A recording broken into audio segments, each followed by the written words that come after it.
Today on DNVR Buffs Live, the Coach Prime extension is already paying off. And where have all the haters gone? Let's do it.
Let's go, squad. Coming to you live from the Toyota Lounge, driven by your Front Range Toyota store. Toyota, the official vehicle of DNVR. It's DNVR Buffs live. We were back at practice today. Lots to get into. How Coach Prime's extension's already paying off. We'll talk about some potential rule changes. Fran Brown. How about that? We'll talk about that later on. Brian Daboll and Travis Hunter in the NFL. Stanford's already got a number of notable portal entries that we will talk about as well. But yeah, back at practice today. How was it? How are the vibes? Vibes are fantastic. I mean, vibes are great up there. It was chilly. It was definitely didn't feel like spring. Yeah, Scott still got his jacket zipped all the way to the top. I damn near wore a beanie. I ain't gonna lie. I had the fresh cut, beanie? but me and Jake had a fresh cut today, so we had to pop out on y'all. Did you guys do like a father-son deal at the barbershop? Pretty much, yeah. You be saying anything. But speaking of the vibes, G, the vibes at practice today. As soon as I see my boy Ben Finneseth coming out of that champion center to come talk to us, it's a hell of a day. And my boy Ben go always bring the juice. Today was no different. Yeah, we had Ben on the podium. We had Arden, Coach Hart as well. And we're going to start with Coach Hart. Real quick, though. Go for it. Speaking about Ben, we've talked about this from a coaching staff perspective. It's like, how many college football fans around the country can name damn near every coach on their coaching staff? I can say the same thing about OYC and Ben Finneseth. How many fans of college football across the country know, their senior safety, you know what I'm saying, who's a special team specialist, know him and everything, his personality and everything. This is just a unique spot that we have here, and I love Ben, man. What a guy. I just love. There was a time where I was the only one who knew all the players. Yeah, right. Yeah. I'm like me in a very small group of people. Now it's like not only does everyone know every player on the team down to the last walk-on offensive lineman and long snapper. Yep. But also everyone knows all of the targets in the recruiting cycle, all of the potential portal guys like out there. It's like you said, all of the coaches, the recruiting assistants. It's unbelievable. And it's just like it's like the Buffs collective universe. The BCU. Yeah. That did you just make that up? Has that been a thing? No, I just made that up. That's kind of fire. I'm not gonna lie. That's just what he does, bro. BCU, Buffs Collective Universe. Okay. Once you enter it, you're a part of. Heck, all the media personalities. Yeah. Like, anyone once you have stepped into that bubble, it's just like everyone knows who you are. Yep. It's crazy. It really is. It was great to be back up there, though. Let's start with Coach Hart. He was asked about the impression of his room and what he's seen from the two senior linebackers who have come in, who we assume are going to start for the Buffs. We'll wait and see, though. Here's what Coach Hart had to say. Well, they're competitive. I think you get the same thing. You got guys that want to play. Of course, we went to the portal, because we always do, right? And you get guys that come here who have a chip on their shoulder, want to prove something, or they just want to get to the next level. And we can provide them the exposure. So right now they're working hard, but of course it is. There's a lot of football left, a lot of practice left. So we're not sure how it's going to shape out, but I do like the intensity of how they're playing. I'm seeing them be pros right now. So what they're doing is they're making sure they learn the defense, and then they're doing the right things and saying the right things so they can be the leaders. They're not trying to jump or do anything like that, but they are not leading by example per se, but they're asking the right questions, and their pros in the meeting rooms are not late to anything, and they're just trying to get the job done. So, what's your impression from that? I get the feeling that Coach Hart is waiting on someone to take the bull by the horns. That's what it feels like. He's waiting on, I think, somebody to become the standard in that room. Yeah. And I think that's what's missing in that linebacker room right now. Every other position, I think, at the top of my head, has a standard in the room. Offensive line, you got Jordan Seaton to look at if you want to know how to work and how to operate day in, day out. You know what I'm saying? You can say go to the secondary, DJ McKinney. You can go to the defensive line, Arden Walker, who he spoke to today. I think even in the running back room, when the Marshall Faulk, when a gold jacket is in that room, you know what I'm saying? There's a standard to uphold. And again, this is not really, no shade or shot at Coach Hart at all, who does a great job. But I think that room, and I think, it's kind of what he's looking for, what I hear from him when he's talking about his room right now. He wants somebody to be a name that he wants to bring up when he's talking about his room. He wants somebody to help bring everybody along. And I think at this point, it's a little bit disappointing that he hasn't found that, or maybe he's not comfortable enough to put that name out there into the public. I was hoping it would be a Martavius French, who Eric has mentioned there on the chat. Reggie Hughes, we expected to kind of be in that mix as well. And maybe they are, and maybe this is just it being the 7th practice of spring football. Right. And we're just not there yet. But I am a bit concerned, and I think, he was asked about it later about the transfer portal. I think this is a position that absolutely kind of gets added to here when the spring portal opens in just 15 days. For sure. I mean, you're spot on. It's only 7 practices. Like, I think there's a lot that they've yet to learn, yet to find out, yet to see about this linebacking core. But also at the same time, I mean, the second question, he was basically asked, like, you had 2 seniors last year. Yeah. Who are leading this group, in Bentley and Nakai Hill-Green. And they literally set the tone for not just the group, the defense. And he was kind of asked, can they do that? And he's not seen it yet. So there's still a while to go, obviously. There's no reason to freak out right now. But you mentioned it, like, the portal's open in a few days. Like, I wouldn't be surprised if they add to this room just because they feel like they haven't seen that yet. And you got Nakai in that room from the spring portal last year. A hell of a player at that position last year. It's such a great point, because I don't know if you guys are guilty of this. I feel like I'm guilty of thinking of, like, this in my head, the spring portal isn't as good. I do think that, like, in a way, yes. But then I started thinking about when a lot of the impact players who've come in the transfer portal got here, and quite a few of them came from the spring portal. Definitely. Yep. I don't know how much different it is other than volume. There's not as much volume that's going to be in the spring portal. Exactly. But in terms of the quality of players we've gotten out of it, I think we've gotten quite a few good ones out of the spring.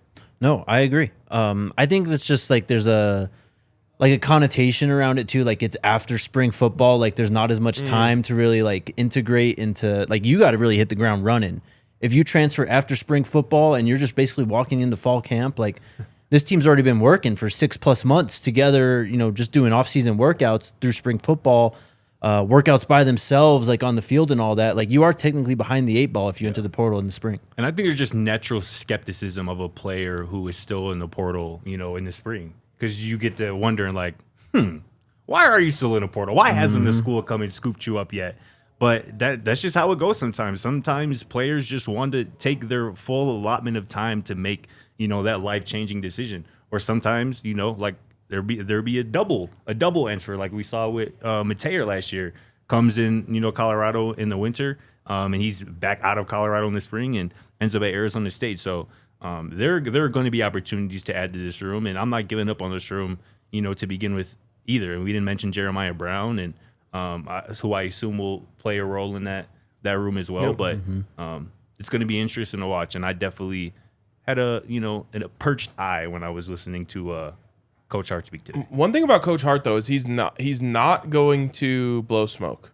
Never does. He never has, and I don't know if I can remember a time at this stage of the year where he was, like, effusively praising his room. Like, oh, I love what we have. This is great. There's some special guys. Like, I remember him the first spring kind of talking about how he liked the talent a lot, but how they all had a long way to go. I mean, There was the kind of infamous one where he was talking about the Marvin Ham. He's like, he would start tomorrow. Like, Right. people were thinking of Bentley and someone else. Taj. And yeah. So like, he's always just kind of been like, call it like it is how he sees it, when he sees it. Yep. And I think that's honestly a coaching tactic for him. Like, I'm not giving y'all anything until you earn it. For sure. And Escott said he was asked about the portal, gave a really quick and clean response. He said, every room is open because we're always trying to create competition. That was it. Nice. Period. And I think, as we're talking about this linebacker, one thing that's going to help them, whoever lines up at linebacker this year in 2025, one thing that's going to help that unit is that the defensive line is going to be elite. And that secondary behind them is going to be elite. That's going to help, again, whoever is in that linebacker spot this year, they're going to have support in front of them and behind them from those respective units. And that's going to go a long way, I think. Absolutely. Coach Hart was also asked about Coach Prime's extension.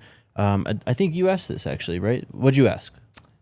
Just ask them about, the last couple of years, they've had to deal with negative recruiting tactics from other programs, basically telling recruits, kids that, listen, you don't know if Coach Prime going to be there. You don't need to go over there. And this is something that, the coaches have talked to us about in the media because we know it's true. So I just asked Coach Hart, now that that's not really a thing that you got to deal with Coach Prime locked up for the foreseeable future, how is that kind of already impacting recruiting, if it is?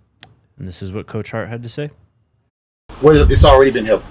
Like, you got guys who even hit us back, and they're giving us the thumbs up and the praise, and they want to be here. But, it's a tactic that I think only works on people who have a little bit of doubt, because any coach can leave at any time. Nothing's guaranteed. But, it's been exciting because we've got a lot of feedback and a lot of people calling us back. Phones are ringing. Hotline blinging. You feel me? That phone on fire right now. And again, it just makes sense. Like, I wrote about it today. Go check that on thednvr.com for all of our diehards. Make sure you become a diehard if you aren't already one. But this was kind of my first reaction to the Coach Prime extension. I'm like, ooh-wee. Recruiting finna go crazy. Because, again, we talked about it a little yesterday. You was able to get a Jordan Seaton. You was able to get a Julian Lewis, a Quinn Gibson, a Carday Smith, Chauncey Gooden. The list goes on and on the last couple of years. And that you were able to get those guys when there was uncertainty about Coach Prime's future here in Boulder, Colorado. Yeah. Now that there is no uncertainty about his future, at least for the next 4 to 5 years, what do you think this next class is going to look like? Yep. What do you think the caliber of player they're going to be able to recruit now? Especially with that coaching staff that Coach Prime has assembled this offseason with Marshall Falk and, Domitab Peko, Andre Giroux, the list goes on and on. Byron Leftwich. So this was and to hear Coach Hart pretty much confirm that maybe guys who maybe you've been giving them the cold shoulder in the past are now, hitting a line like, what's up? I might want to slide now. Yeah. That's elite stuff right there. I just keep coming back to my own personal experiences and thinking about the fact that, like, I just collected $100 Venmo from a guy who's in my simulator golf league because he was like, I'll bet you $100 Coach Prime isn't back next year. I'm like, all right. That, like, I am up there, like, right, all the time, right? Like, that I'm, like, connected. You still want to make this bet? He's like, yeah. I'm like, all right, cool. Hit him with the screenshot of our graphic. It's just like, I'll take that Hunsky. But that's like a daily thing. You go home, you're around, old family friends. They talk to you about the fact that, oh my God, you're covering Deion Sanders. Like, what's that like? So, do you think he's gonna stay after they leave? So you're like, yeah. And they're like, I don't. I know. It's crazy, bro. I've had the exact same experience. So many times. So if that's happening to us on a daily basis, it's happening in every conversation around the program, whether that's a recruit or a transfer or a coach or, whoever. And it's some people are going to believe him when he tells them that. And you could say, well, of course he's telling the recruits he's going to stay. He also told all of the media that he was going to stay. Right. And they didn't listen because someone else was in their ear saying, come on, every coach has to say that. Yep. So now you take a lot of that doubt out and say, like, look, I signed my name on the dotted line to be here. And it just it opens up tons of doors. And the one that I think is going to really show itself is it's going to open doors that had already been open before and then ended up getting closed. Like, I bet you there's a dozen guys who the final decision of their recruitment was like, well, I can't be sure if Coach Prime's going to be there, even though he's telling me he will be. And this is why I think we always tell people, like, you got to be cool when these recruits pick schools over Colorado. Yes. When Colorado's been in the running, because now I think as you just said, there's a whole group of recruits. I mean, go back to 2022, that first offseason we were covering it. All the guys that we talked about in that recruiting class, the 2023 recruiting class, who were like flirting with Colorado, but decided, no, I'm going to go, like Blake Purchase. Didn't he go to Oregon or something? Like those type of guys. Like those are the guys who, you know, you never know who's going to circle back around and go, okay, it's time for me to actually, you know, go to where I belong. First off, I just want to address a couple of chats here. If you can scroll up just a little bit, Alyssa. First off, right side of the hallway says, Scott should grow a beard. Great idea. I would love to. Only been trying for like 27 years. And then King Mars talking about Scott only 19. You just be talking, King Mars. You just be saying anything. You know I'm 27, but that's all right. When my beard come in like 10 years or so, y'all gonna be quiet then. You're only a couple years away from when that becomes a compliment. Facts. True. All right, let's take our first break. Shout out to the homies at Coors Light. Coors Light. We're going to be at Pro Day on Friday, but the Rockies are back. Baseball is back at Coors Field. What better way than to enjoy it with a Coors Light? What's the Friday Rooftop Club? Yes. Yeah. Join us for 6 select Fridays throughout the summer. We're going to be hanging out at Coors Field, crushing some Coors Lights. You can come hang out at the DNVR bar with us, too. We're going to be crushing them here as well, with Avs and Nuggets playoffs picking up here very, very soon. Less than a month. Choose chill this spring and reach for Coors Light. Get it delivered straight to your door. Visit CoorsLight.com/DNVR, or you can find it pretty much anywhere that sells beer. Celebrate responsibly. Coors Brewing Company, Golden, Colorado. Also, shout out to our friends over at Bet365 who paid me handsomely last night. I went to the Avs game last minute, and my buddy was like, hey, I hit up my girl. She said we should take Cale Makar first goal, and she always has a good instinct for this stuff. And I was like, all right, sign me up. Period. Boom. Cale Makar with a nasty goal to lead that. it off. It was like plus 1,400 or something. So we cashed in, and it's just like one of those things where like we went to the Avs game. It would have been a good time, but that moment when we hit that bet, that was the moment of the night. You know, we lost our minds, and it's just that's what sports betting is all about to me. If you're in it to get rich, you might have a bad time. If you're in it to just enhance your sports experience, you're gonna have a great time. So get over to Bet365. Use that code DNVR365. New customers will get $150 in bonus bets when you just bet $5, whether it wins or loses. All you got to do is deposit $10 and bet $5. As soon as that $5 bet settles, win or lose, $150 in bonus bets will be in your account. And the best part about those $150 in bonus bets is you can use them however you want.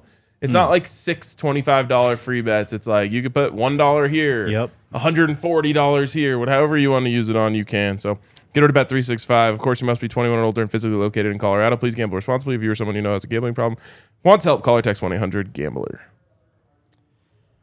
James in the chat says Ben is going to have an L or D on his uniform. And I think I'm sensing the same thing, too. Call it. Which letter? L. It'll be an L. He's an L. That's clearly why he was on the podium today. That's, I think, why Coach Prime has, put this added responsibility on his plate.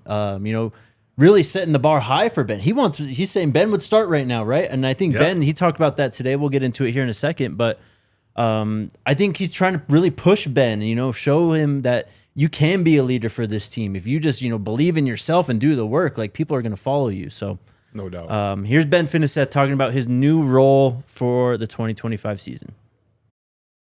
Yeah, it's I've been asked upon a new role to become a leader on the defense, and so it's a learning curve for sure. I was thrown out there the first day of practice, and I've never run with the ones before, so I was a little nervous, but I picked up on it pretty quick, and it's been a fun role to learn so far, and it's been tough. It's been really new. We got a lot of new guys and a lot of new faces, so communication has been a really big emphasis, and getting around the guys and getting to know each other.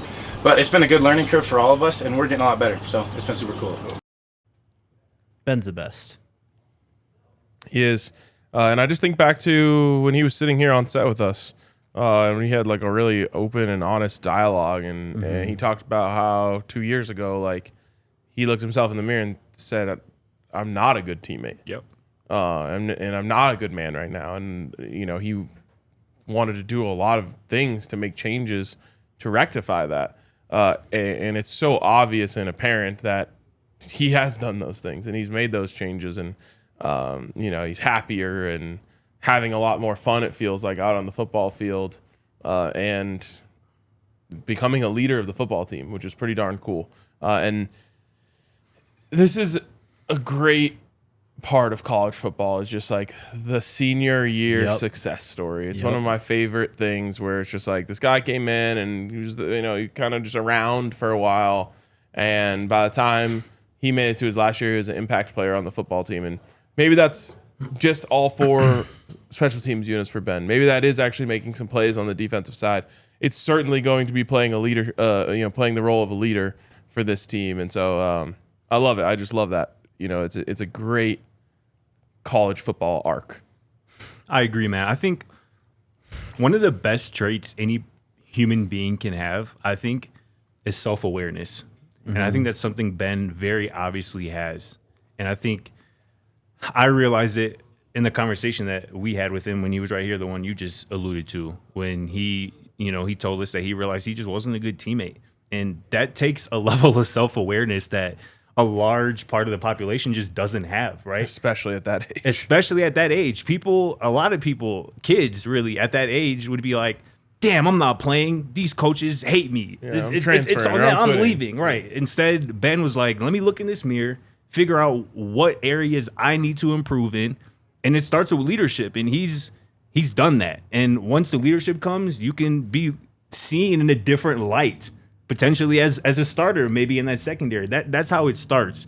And I just praise Ben for being self-aware and realizing that and putting in the work to get to where he wants to. And I think he's obviously going to be on the field a lot, obviously on pretty much all the special teams. And it wouldn't surprise me at all if he was, carved out a real role in that secondary at safety. And like I was talking about earlier with the standard, I'd say he's a standard right now in that safety room. You know what I'm saying? So obviously I think Taufik is maybe a little bit banged up right now, and obviously losing, Shilo and Cam. And that's another thing that gives me optimism about Ben. He's seen Cameron Stillman Craig do it these last 2 years. And he spoke about it. He said those are like 2 of his best friends. Yep. From the weight room to meetings to the practice field. I love that. And I think we're seeing remnants of Cam inside of Ben right now. Pause. Facts. Here's Ben also just talking about his impressions from spring football and who stood out to him so far. The D-line. I love my D-line, man. They've been hunting. Those guys are balling. We're turning a lot of the DBs except for Trav. I say the DBs, the corners. So we got Preston back and DJ and Colton. So those guys those guys have been balling. But I'm impressed with the D-line, man. They make it easy for us. We gave them a challenge at the beginning of camp or the beginning of spring ball to ball out and make it easy on us, and they've taken that challenge and they've eaten. So it's been super awesome to watch. That defensive line. No hesitation. Nope. That stood out to me. Yeah. A lot of times you ask a guy a question like that and he's like, oh, that's a good question. I mean, everyone's looked good. Right. And, they got to buy some time to think about it. He's been thinking about that defensive line balling out there. He didn't have to think about that at all. He gets a front row seat every day. Yep. I was going to say, not just thinking about it, he's been seeing it. Yeah, true. Seeing them boys go crazy. And that's what we've been talking about. Like, that might be the most talented, deepest position on this team. And again, he goes the interior guys, the edge guys, from seniors down to freshmen, who we'll talk about a little bit later. That room, and the coaching in that room too, I think is going to lead to a special unit. For sure. By the way, Barbecue Elementary, I do remember Parker Orms. Parker Orms actually now is a hat shaper. He has his own hat company for cowboy hats or stylish hats. He made a custom one for Aaron Gordon recently. He's making custom hats for everyone in Denver. It's fire. And yeah, I think I just saw that he's opening a new brick and mortar somewhere in Rhino, which is pretty sick. So shout out Parker Orms. That's right by the crib. I'd like to check that out. Ben also spoke about, or was asked about, Coach Prime's extension. He said it's going to help us in every aspect, especially recruiting. Said it's great for the program, great for the city of Boulder, and super excited for where this place is going to go now. Spoke a lot about just admiration for Coach Prime and Coach Livingston, just for the opportunity that they've given him, how valuable it is having Coach Liv back, all that stuff. We can go to Arden real quick here. So Arden Walker, also another guy who's had like a lot of responsibility put on his plate. Robert Livingston straight up called him like the leader of the defense the first week of spring camp. Period. On that defensive line that's been balling and that we think is going to be really the best position group on the team. Arden was asked about that, and here's what he had to say about his position group. I think we're just getting after it on defense. Defensive line, we're definitely we're loaded, I will say. Like we got some guys much more depth as well. So I think we're continuing just to stack days with these practices, and then bring the guys that came in along as well. So make sure they know the defense and get ready for August. We're loaded. He's a big reason why. For sure. He is a big reason why. I mean, I think he's in for a massive senior season. I mean, I think we started to see remnants of that the second half of last year. I mean, finishing second on the team in sacks last year with 6.5 tackles for loss. He was the second highest graded edge player in the entire Big 12 according to Pro Football Focus last year. And a demon in the run game, right? We love He's so good in the just run game. attribute edge players to sack production, but how you play downs 1 and 2 sets up how you could potentially get after the quarterback on third down. And I think Arden has understood that. And he has, like I said, I think he's in for a huge year this year in 2025, not only on the field, but obviously as a leader for a lot of those young guys on that defense as well. And I think over the last 2 years, he's been the smartest defensive lineman. Yeah. His football IQ has really showed on his tape. And I think that for him to combine that now with kind of like some grown man strength that comes with being a senior on the football field, he's going to really pop off. Facts. Arden was also asked about the spring game, about the NCAA's decision to you asked this one too, right? Damn, this guy just asked great questions. It's crazy. Here's Arden on the NCAA shooting down the spring game. What were your thoughts on that? How cool that would have been? I've been cool. I mean, we setting trends right here. That's what we do at Colorado. So I mean, if we were able to do that, I mean, that'd been awesome. But I mean, I wish we could have. I feel like it's gonna happen in the future though. So yeah.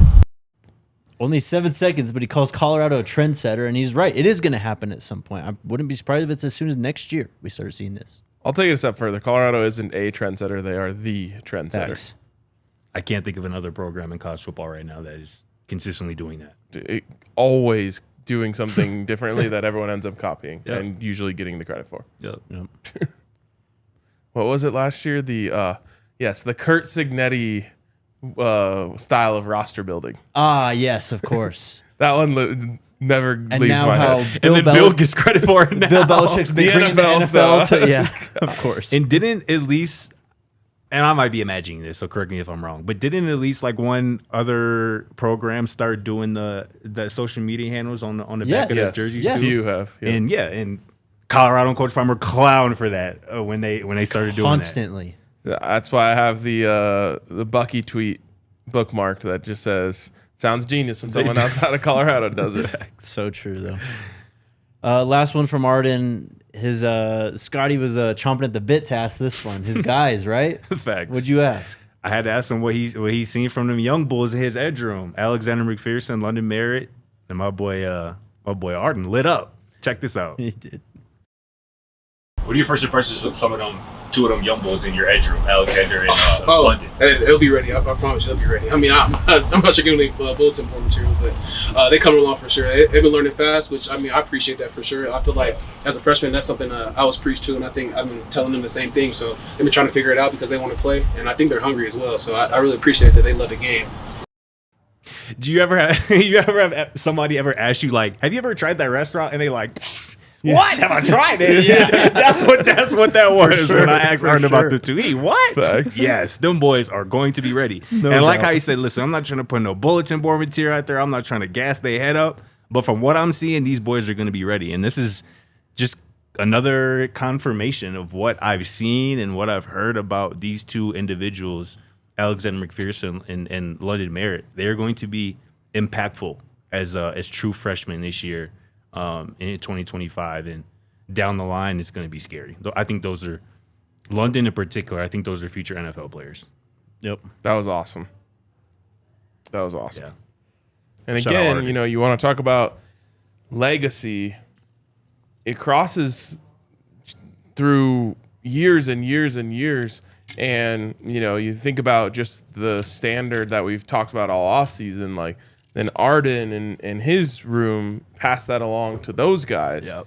And then by the time those guys are seniors, there's a whole new group. And you start spanning legacy over decades. Yep. The one that I always point to that sticks with me so well is Champ Bailey. Like, came to the Broncos and was the best tackling corner. Yep. And then the Broncos just had great tackling corners for 15 years after that. Yep. And it's just like that. I mean, to this day, like Pat Surtain, it just that somehow it becomes kind of part of the fabric of the program, and that standard can last a really long time. Hell yeah. To go to, as Neely would say, throw another log on that. I mean, don't forget, Arden's like a legacy Buff too. His dad was here when CU was literally at the height of its power. So that's passing down even further. And this is how you get back to that level, basically, which is obviously where Coach Prime is trying to take this program to. Most definitely. That's funny as hell. Yeah. Let's take our next break here, and then we'll completely unpack press conference. Shout out to the homies over at Empire today. Just like the Buffs, they need Folsom Field, right? They need that home field advantage. You need that at your home and business too. You got to take care of it as well. We did here in the DNVR studio. It still looks brand new. It's been able to withstand all the movement we have to do in this studio with all the shows that we have going in and out of here. Empire today, man, can't say enough about what they've done. They are professionals at what they do, precise with their measurements. So you know exactly what you're getting. Everything's going to be just as you expect when you hit up our friends at Empire today. Schedule a free in-home estimate because some things are just better at home. DNVR listeners can also receive a $350 discount when using promo code DNVR. Again, that's a $350 discount with code DNVR. Some restrictions apply. Visit Empire today/DNVR for full details. And shout out to the squad over at Toyota, man. Listen, y'all already know that Toyota is the official vehicle of DNVR. Whether you're on some off-road trails or hauling the weight of the world, I promise you, there's a Toyota truck that's just right for you. Potentially like the all-new 2024 Tacoma and the return of the iconic 2024 Land Cruiser. Toyota has 17 models with available all-wheel drive or four-wheel drive, like the Epic 4Runner. They also have 16 different hybrid vehicles to choose from, like the Tundra iForce Max hybrid truck. That just sounds so fire. Visit your Front Range Toyota stores at a location near you. AutoNation Toyota Arapahoe and Centennial, Corwin Toyota in Boulder, Groove Toyota in Littleton, Mountain States Toyota in Denver, Stevenson Toyota East in Aurora, and Stevenson Toyota West in Lakewood. Toyota is a proud partner of CU Athletics. Shout out Toyota. Bang. All right. We have a few ways we can go here. So choose your own adventure, third segment. Let's go the best way. That way. We'll do this efficiency style. We're going to go quickest one first. We've spoke a lot about Chris Henry Jr., the top-rated wide receiver in this class. It came out today. He is officially shutting down his recruitment. He's going to be an Ohio State Buckeye. Makes sense. We'll see. For him. True. But, I mean, if a top wide receiver says they're going to Ohio State, Can't blame him. Can't blame him. Yeah, it's been that way for the last 6-7 years with Brian Hartline, who's now the OC now. OC there. Yep, he's been one of the best at recruiting those top players at that position. So we'll see. But Chris Henry Jr. says he's shutting it down. All right. Like I said, I mean, you can't blame him, but we'll see. Brian Daboll. A lot of stuff coming out from the owners' meetings here in Miami is where they're doing all this. We talked about the Titans yesterday. today. It's the Giants' turn. He was asked about Travis Hunter. Obviously going to be an option for them there at 3rd overall. Says we'll evaluate him at both spots, being corner and wide receiver. On the evaluation, he says it takes a long time to evaluate because there's a lot of tape. It's really remarkable what he has done and the ability to perform at that level, not really getting rest. He's been a fun player to evaluate and to meet and talk with. He's a heck of a player. Said I think he's good both ways. We're still gathering. This is John Schoen, the GM. Shane. Thank you. He says, again, we're in a position where we can take who we think is the best football player at the time. That, of course, would put Travis in the conversation. But Daboll's right. If anyone says anything about best football player and then they don't pick Travis Hunter, they are lying to you. Facts. But we haven't talked about this. Daboll's right. Travis literally has double the film on any other prospect in this draft. A lot of work you got to do. Yeah. But it shouldn't be that hard. You're it shouldn't literally take long, watching though. the whole game. Facts. And living, breathing humans tried to convince you that it's just about the snaps. Yes. Weirdos, man. Like, that wasn't impressive. Right.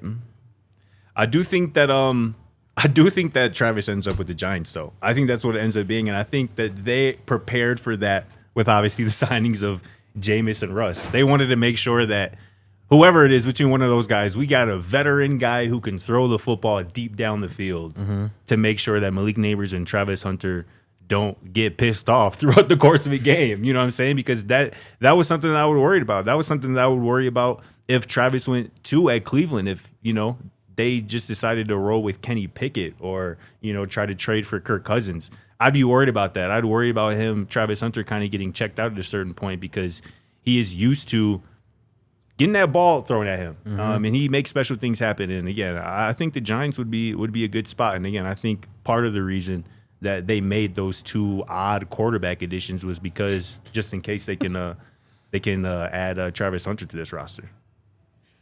You're funny, chat. Travis Hunter and Malik Neighbors on the same team is Oh my God. nasty. Yeah.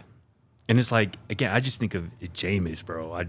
Please. Jameis with those 2. Let Jameis get it Let up. Jameis get it on. He gonna have another 5,000-yard, 30 touchdown season. And It's gonna come with some interceptions, but Don't care. Exactly. It's You gonna got be a defender on offense. When was the Go last make time? tackles. When was the last time the Giants were fun, like a fun watch? It's been a long time. Not even during the Eli years were they a fun No, watch. that's what I'm saying. Saquon's rookie year was fun. Odell had a moment too. You're probably They right. had fun players. Yeah. You enjoyed watching Odell in 2015, 2016. Odell whatever year was. that I agree. Odell was. I wouldn't say Saquon because he was just more like it's just him. But like Sure. Just- OBJ kind of did have some. Jameis Winston made Jerry Jeudy look like an all-pro. Kind of is. For real, man. We'll see. But imagine him out there with Malik Neighbors and Travis Hunter. It'd be the most exciting 38, 35 games you'll ever see, and then Giants will win 4 games out of all that. Would be perfect for them. Then they can draft a quarterback You're not next wrong. year. You're not wrong. You're not wrong. Let's go to Fran Brown. He was asked yesterday about the disappointing news we heard on Friday about the NCAA denying Colorado and Syracuse's joint spring game idea.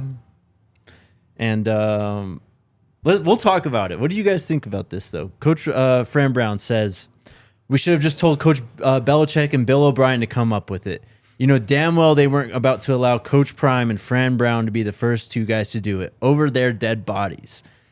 Then immediately after he goes, I'm just messing with you, NCAA. Don't get all mad. Call my AD and try to find me. I'm literally joking. No, you're not. He built on it, said, I think we're headed in the right direction. They had all the right reasons. It wouldn't have given anybody the same opportunity. It wouldn't have given everybody the same opportunity. It would have been a little bit of an advantage. You're right, though. He wasn't joking. Well, yeah. No. He had to play that politically correct Yes. part there at the end, which I get it. You had to save your program from potentially some issues from the NCAA, but that is quite literally what we talked about yesterday, what he said there at the beginning. Anybody else, a Kirby Smart, a Dan Lanning, they come up with this, it would have been improved. They would have found a way to make this work right here this year in 2025, but because it's Coach Prime and because it's potentially even Fran Brown, let's say 2 black head coaches who, especially in Coach Prime's case, brings a lot of attention. And if this would have been his idea that came to fruition, like I said yesterday, Coach Prime would have been a bigger thing, and maybe he already is, than college football itself. And I feel like the NCAA didn't want that to happen, at least right away. And that's the result we got. And I'm glad Fran Brown spoke on that because he was obviously speaking the truth. Fran Brown said what we were all thinking. Period. Straight up. To the point where it was literally the headline of our show yesterday. Yeah. Right before he said that. Yeah. I wonder if he saw the show. That's what I thought. If he threw Dan Lanning's name in there, I was like, he definitely saw it. Yeah, he gave a good example too. I mean, it's 100% right. I believe it wholeheartedly. Bill Belichick, Kirby Smart, Dan Lanning, any of those guys, especially from more so than Bill Belichick, anyone from a blue blood program, where they already kind of have the NCAA by the balls, because the NCAA is like afraid of like the schools taking all the power away from them and this, that, and the other. They would have succumbed. I wish Fran didn't put the qualifier at the end of it, though. I wish He had to. He had to, bro. He already said it. Yeah, I mean, it's like he put LOL at the end of the text. Yeah. Literally. LOL, JK. We all read through those LOLs anyway. I know, but it had to be there. Just like we all saw through what you said after that. Hey, Shelly, what movie is that with Samuel L? I didn't want to peep that. Where he and the business partner had a white guy be the face of the business. I Be just know surprised you Shelley. what you can get done with one white man. Drop that in the comments, Shelly. Okay. The NFL has approved some rule changes, and look, I'm not suggesting that this stuff's going to happen this year or anytime soon. It's clear the NFL, they implement these things, they try them out, and then if it works, it trickles its way down, right? We still haven't even seen the change kickoff things, the changing in the kickoff from the college game to the NFL. College is still traditional kickoff. But I wanted to talk about some of these. In particular, the first down measuring. The NFL is switching from a chain gang to camera-based technology in 2025. The chain gang is going to remain as like a secondary option, whatever, just to make sure it's all good. But it's about time. Yes. We're starting to use video and, I don't know, like a chip in the ball to like actually accurately place it. Like, how long have we been, as long as I've been alive, I feel like we've been talking about this. But when does this happen to college football? Soon. I hope. I've been pounding the table about this for years. The fact that we have this game that we love so much, and we affectionately refer to it as a game of inches. And yet we have 50-year-old dudes losing their sight out there, spotting the ball just, Right. That's what they say every time they set the ball. And then they set it down. Is insane. It's crazy. It's insane. And what we're going to see in the NFL this year is like, wow, this is actually really refreshing to watch a football game and not constantly be screaming about the spot of the ball. Right. And then everyone else is going to take it.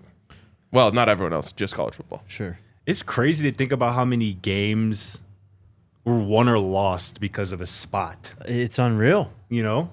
And how important that is, the fact that they've relied so long on this outdated, antiquated way of deciding where the ball is spotted or how to determine the first down. It's long overdue. I hope I wish college football would do it this year along with the NFL and test it out, because it's going to work. People are going to love it. Once you realize that this is robots and this is really how, the down is to the science, to the very, millimeter, quarter inch or whatever, nobody's going to want to go back to the old way. So I feel like the NCAA should just try it out right now this year, like the NFL is doing it. Yeah, I think it's down to 3 millimeters. That's how Really? That's the margin of error. It just sounds, it's crazy to me. It just sounds like such a no-brainer that it's wild it took this long. And you think about it, like when they'd come out for like we need a measurement from the chain gang. They gotta like try to run straight Right. from their spot on the While sideline. carrying this big old- Like, come on, G. There's just no way that is exact. There's no way. It's not even close to exact. No. It's just guessing. It's also, guessing. I'm not saying all 51-year-old dudes are losing their sight. Just these ones specifically seem to be. Yep.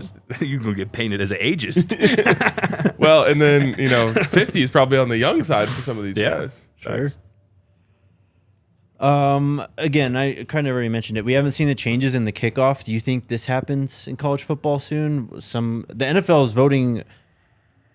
Okay, so the one that passed today, kickoff or touchbacks in the NFL are at the 35-yard line now. Yes. When does this is eventually going to be college football? Well, college football is still going with the original kickoffs, which is way better, by the way. I agree. Yes. I hate that they ever messed with the kickoffs in the They NFL. messed with the kickoffs to try and promote more returns and also minimize I thought it was a injury. safety thing. It's right? both. Okay. Yeah. But if they wanted to make it safe, they would have just taken it out. Right. So they tried to find the best of both worlds. They still want people to have returns. No one's going to We're still return the getting. ball. I mean, maybe we just watched too many Buffs games, but I feel like we're still getting returns in college football. If anything, I don't understand why you don't just move the kickoff spot back. Yeah. I don't know. But here's my thing on it. Don't you think this impacts? I said this on the Broncos show the other day. Don't you think this impacts touchdown records? You know how much easier it is to score a touchdown from the 35 than it is from the 20, which is what it was when we were kids? Yeah. Why would you even contemplate returning the ball now? Well, the goal is that they're going to kick it in play, and then you have to return it. You can't take a fair catch? I think the fair catch goes to the 20. So it's a true touchback then. So out the back of the end It has zone. to go into the end zone. Okay, I see. That makes a lot more sense. So, I didn't realize that either. You got to get it in the landing zone, and if you get it in the landing zone, they have to return it. Okay. But college football still has the fair catch rule. They bring it up to the 25 if you fair catch it within the 25 to goal line. I don't area. care about the going from the 20 to the 25 is cool with me. Yeah. The more it goes, though, it's just I guess it's going to promote more scoring, which is what everyone wants. We see a Thursday night football game that there's 7 touchdowns per team. Everyone's like, this is one of the best games ever, even if there's 12 defensive holdings, and then all of a sudden you get a knockdown drag out between 2 contenders, and people are like, this game's boring. Yeah, it's crazy. How do you feel about pushing players? The Bush push was a infamous play. Reggie Bush pushing Matt Leinart in against Notre Dame in 2005, and people lost their mind about that. The tush push is obviously a big thing that's being talked about. I think they're tabling that rule change though for another month because that one's been pretty contentious. It seems. Wasn't McDermott the main one who was coming out against it, the Bills head coach? Yeah, which is embarrassing for him. He's so because soft. Josh Allen Because they lost a playoff game because they couldn't do it right. Right. They're always complaining. They literally changed the overtime rules for them too. Oh, geez, Scotty. We don't got to go down this You're right, Bills. Thank you. It's just the truth. Yeah, no, he cannot be the one who's the face of this. You literally already got the overtime rules changed, and now you're This crying has about been the a tush thing push. for 2 years though. That people. This isn't just. It's recent not. thing. It was actually proposed by the Packers, I believe. Yeah. That is true. But I just saw a clip yesterday of McDermott came out and was like, yeah, we need to not do this anymore. Just be better. I agree. Coach it up. Stop it. Bro, look, one of the best parts about rugby is the scrum. When it's literally just pushing other Just players. power of will. Yes, that's the game. That's how it should be. And Harbaugh, I don't know if you saw his thing. He came out today. He's like, "What's to stop us from just putting 2 offensive guards behind the current offensive guards?" And I'm like, Do it then, bro. why didn't you do that? Right? Show us. I mean, that's basically what Michigan football was. Our own guy, Sean Payton, 2 years ago was like, yeah, if they don't, he said when he was still on Fox, was like, yeah, if they don't bend it, teams are going to do it every 3rd and short and 4th and short starting next year. Well, I think the Broncos have done it twice since he's been here. Yeah. So I just think, to me, it's complaining that one team is better at something than everyone else, and it's just get better at it. So, draft players, sign players. Facts. Go get Jalen Milroe. He probably can squat almost as much as Jalen Hurts. Well, that's the thing is not many teams have a quarterback that can squat 650 pounds or whatever Jalen Hurts can squat, and that's why it works. A fair advantage for them. They have the strongest quarterback. Yes. I 100% agree, man. Draft a running back. Have him put on 25 pounds. Make him a fullback, right? or teach your strongest player how to take a snap. Facts. Y'all see Arizona State? Hollywood mentioned the Arizona State getting that maroon field. You don't like it? It was a April Fool's. Yeah. Come on, Scotty. You got Yes, bro. Bro, I actually sent this to myself earlier. I'm like, yeah, we're going to talk about this on the show later. Oh my god. That's wild. Got my ass. My buddy sent that to me this morning. Seriously. It looks fire, though. And I had such a good response to him, and then before I could send it, he figured it out. I was like, damn. Because he invited me to go to this thing, and I was going to be like, oh yeah, bro, I actually can't come to that because I'm going to the unveiling of the maroon field. Yeah, also Cal is getting a gold field, and Kirby Smart is installing a mini Indy go-kart track around Sanford Stadium, Scotty. Okay, Kirby. That's fire. You got Centelled, bro. Shout out cornhole. That's hilarious. Shelly, no, that's not true. You got something else, Jake? That's you got something? I got one more thing. Oh, Shelly, that's 100% true. No, it's not true. John Harbaugh is exponentially cooler than Jim Harbaugh. Just not true. I don't have an opinion on him. ESPN 2 days ago, Bill Connolly, ESPN, put out ranking college football's top 90 quarterbacks of the 2000s. Wow. Kind of random Bro's numbers, had but some time on his hands that he day. does. Top 90 quarterbacks of the 2000s. Obviously, Shedeur Sanders was eligible, and he was on this list. Where do you think he came in? 42.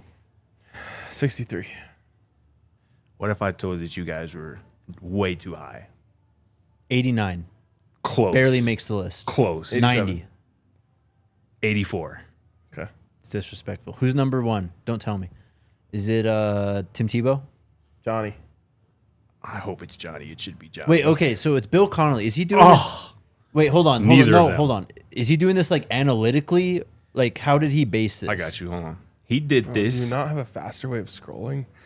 Maybe I do. I don't know. Can you like grab the bar and just... Yeah, that's what I'm doing right now. He goes... I guess he really doesn't. He doesn't really give like his like formula. That's what he's Cam like. Newton, number one? Nope. No. Recent. Not Joe recent, Burrow. but no. What? I'm trying to give y'all a hint. He was drafted number 1 overall. Okay. He is not on that team anymore. Baker. That's crazy. He's got Baker as the number 1 quarterback. That's insane. I am 2000s. one of the biggest Baker guys. So I love Baker. And I don't even know if he would be in my top 5. No. His top 5 goes Burrow at 5, Oh my god. Tebow at 4, Vince Young at 3, I forgot about Vince. Cam at 2, and Baker at 1. There's just absolutely, positively no case for Baker over any of those 5. For real. It didn't Joe, Cam, and who was the other one? Vince? Tebow. Tebow all won a Heisman. Baker did not win a Heisman. That's crazy. And Burrow won a national championship. Yes. Tebow won a national Cam And so championship. did Cam. Cam won a national championship. And so did Vince. Vince won a national championship. That's insane. What does he say? How He does he support goes, that? it began, he goes, Newton, Young, and Burrow had the best seasons. Mayfield had the best career. It began with him walking on at Texas Tech, quickly winning the starting job and throwing for 413 yards in his debut. He lost his job to injury, which I didn't know. Then traded up, landing at OU. The Sooners hadn't won an outright conference title since 2010, but he led them to 3 in a row with 3 top 5 finishes and 2 CFP bids. His career ended with him throwing and rushing for 4,900 yards, 48 touchdowns, winning the he did win the Heisman. He won the Heisman. Winning the Heisman and bringing OU he did win a to Heisman. within an eyelash of the national title game. I'm He was reading- so good that despite non-prototypical size, the Cleveland Browns couldn't resist making him the number 1 pick in the 2018 Not only draft. did he not win a natty, he didn't even make a natty. Nope. You know what's crazy? I'm reading through this. That game was crazy, though. The sound. What was that? It was, I believe it was Oklahoma, Georgia. The Rose Bowl, Oh, classic. Yeah. Absolute classic. So it's just a shame it was in such a bad stadium. So Shedeur's at 84 on this. Crazy, dog. I can't Curtis- believe that didn't register for you. No, because I'm upset about this, and I've been trying to say it. Okay.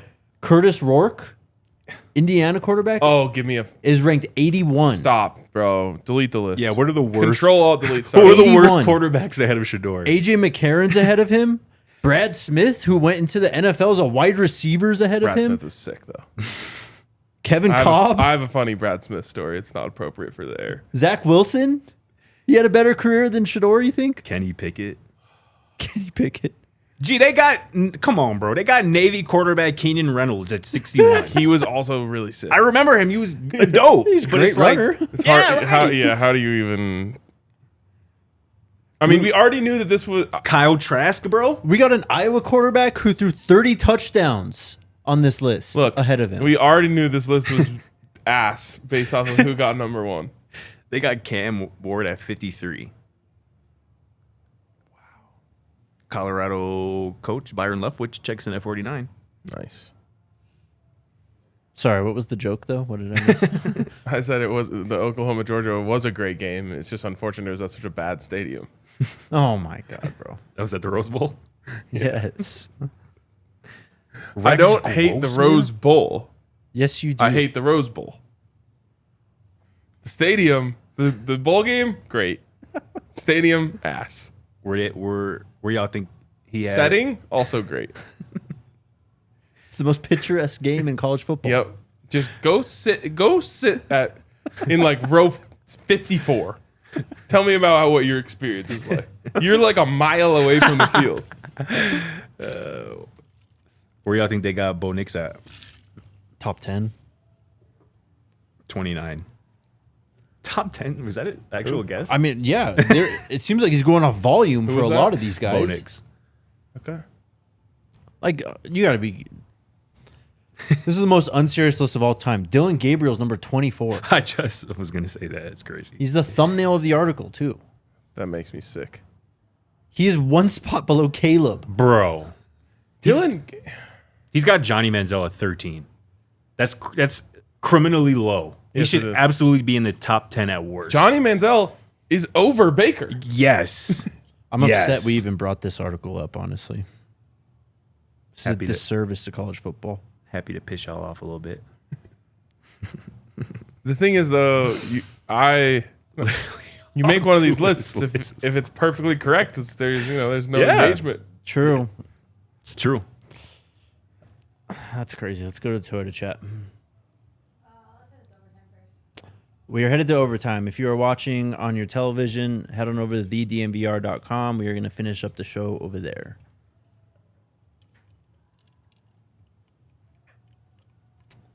Who's first today?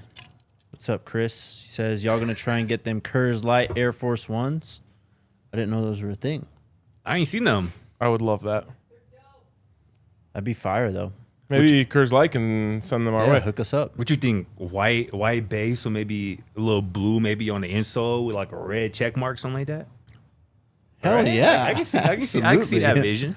I'm out on the red, though. True. I get it. It's like the person who's telling you to wear a red jacket. Yeah. That's the thing. Not on this show. So you're saying I can't wear red on the show? Hey, you know what? You can do whatever you want. Oh, man. Next question. What? Two things. There are two things. One, I went to a concert on Thursday. How was that? It was sick, but Was it August Burns Red? no. It was not. It was actually not a metal show. Okay. Anyways, I went home and I came back here before the show because it was right down the street. And I changed and I put on a red long sleeve tee, and a lot of people were commenting on that because I don't wear red ever around here. And it's because I don't wear red on the show. Yeah. Second thing, you said that Lewis would be your driver, so you do support the red team in Formula One. Yeah, but I would never wear any of their gear. You'd never wear Ferrari gear? No. It's like some of the coldest gear out there, though. I think I might be out on the Coors Light ones. K-Max just sent this to us. Let me see. Oh, see, I think those are sick. Let me see. And it's light on the red. Because, like, you can't avoid all red. See this shirt? Well, it's more like orange. Ooh. I like the idea more. I like my vision in my head actually a little bit better than these, but I see it though. It's not too bad. Eric asks, with today being April Fool's Day, what is the best April Fool's prank / joke you have done and has been done to you? I've got one that we don't have enough time for. It's like a 10-minute story. Jesus. But I used to get my mom like every year, just with just something light, like the little. So now all of the sinks in the kitchen have like you can switch the regular one to like the spray one. But back in the day, you had a separate thing that you pull up to spray it. And I would put tape over that, so then when my mom would spray it, it would spray back at her. I was actually telling Allie this yesterday, though. I'm like, I wonder if my mom was just like, that one's pretty hard to notice, but like a lot of the pranks, like I thought were amazing when I was like 7. She didn't even notice, huh? No, I just think that like she let me have it. She's like, I'm gonna fall into this prank on purpose because I know it's gonna make him happy, and that's why my mom's the GOAT. Shout out moms. I can't think of one off the top of my head, honestly. Probably for me. Pops is checking in, saying no on the red gear. He agrees with you. Yeah, it's like I said, you can't avoid red being on things. Red. But I couldn't wear something that was primarily red. I'd be wearing red. I'm a Bulls fan. I'm a Blackhawks fan. The Bulls, despite my feelings towards the color red, I think the Bulls have the best looking brand in sports. Yeah, bro. It's fire. It's iconic. Classic. Yep. Also, my high school had red, which is kind of crazy to think about. That is wild. But I used to wear a Bulls Scottie Pippen jersey to our high school basketball games. Why? Just because it was like it was red and it was our colors. It was basketball fire. jersey. I was named after Scottie Pippen. For real? Swear. He said that before. That's sick. Not around me. He has. No way, man. Scottie Pippen's like my favorite old school baller. Facts. Miss Kennedy says, saw mock today, had the Browns taking Shilo 255 in a comp pick, ... Chances both go to the same team. I think the chances of them going to the same team are pretty Highly decent. likely. Yes. Likely. Be dope. I agree. Fletcher says, the Colorado men's basketball managers are headed to San Antonio to play in the Elite 8 Manager Games tournament, and we need your help. We are trying to fundraise fast. We'd appreciate any support. Hit up the Colorado men's basketball managers. Do you have the... I was going to say, tweet something at us, Fletcher, and we'll retweet it. Or I will. And they play tonight, right? I believe in the Crown tournament. Oh, yeah. I believe the Colorado men's basketball team plays tonight against Villanova in the Crown basketball tournament. So there's a tune in. 85% chance that it'll be a better tournament than the NCAA tournament. High chance, yeah, facts. Most prestigious tournament ever. Super chat. Chatsky. Oh, Lord, Kev. Kev. As soon as Prime gets his extension, here comes the Trolls and Gremlins. What has he done to earn $10 million? Meanwhile, Belichick got $10 million off the rip after Brady left. What did he do? It's a fair question. It's one that I always used to like to just, it's a fun one to troll people with. Like, Brady won. Yeah. Like, if there was ever a question of which one it is, he literally left and won a Super Bowl that year. Right. And the Patriots ended up burning down basically after he left. Yeah, they haven't been shit. Yeah. Matt says, which former Buff Stars player banner will be replaced along the track in the indoor practice facility to make room for Shedeur and Travis? I'm pretty sure we can just put up more. You can't just add to the collection. I don't think nobody can take it down. I don't think it'll go that way. Isn't it on both sides too, though? Like, it's only one side right now that they're all on, I think so. And then if you go the other way, it's like, I think mostly empty, if I remember right. I think you're right. We've never really been on that side. So I don't know. But I guess you've seen it in videos. We'll be there Friday, so. Might just have to go with a new decorations in there. Yeah. Put them in the stadium, honestly. Works for me. I mean, Travis should, in general, just because of the Heisman. Yeah, give me a Travis and a Rashawn and just make it so that if you win the Heisman at Colorado, there's a statue of you holding the Heisman. Yeah.